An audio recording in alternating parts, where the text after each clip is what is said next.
First உங்களை தேவன் தனிமைப்படுத்துவாரு. நிறைய இடத்துல இருந்து சில நபர்கள் கிட்ட இருந்து சில விஷயங்கள்ல இருந்து பிரிச்சு எடுப்பாரு. அது நமக்கு காயத்தையே கொடுத்தாலும் அது நம்ம உயர்வுக்கு ஒரு காரணமா அமையும். பைபிள் அதுக்கு எக்ஸாம்பிள் யோசேப்பு.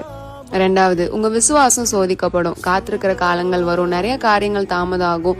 பதில் இல்லாத ஜெபங்களும் இருக்கலாம். ஆனா அந்த நேரத்துல நீங்க விசுவாசத்தோட இருக்கும்போது, அந்த டெஸ்ட்ல பாஸ் பண்ணும்போது காட் பிளான்குள்ள என்ட்ரி ஆவீங்க. பைபிள் இதுக்கு எக்ஸாம்பிள் ஆபிரகாம்.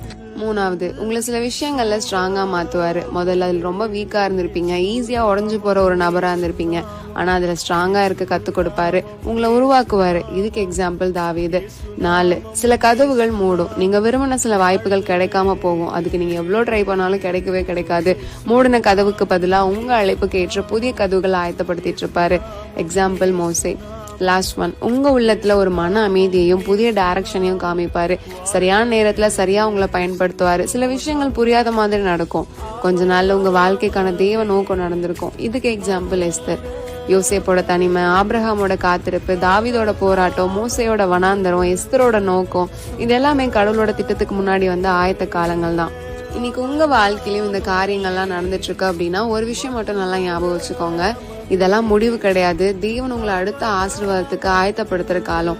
விசுவாசமா இருங்க. சரியான நேரத்துல கடவுளோட திட்டம் உங்க வாழ்க்கையில நிறைவேறும். அதுக்கு இன்னைக்கு என் வாழ்க்கையும் ஒரு சாட்சி தான்.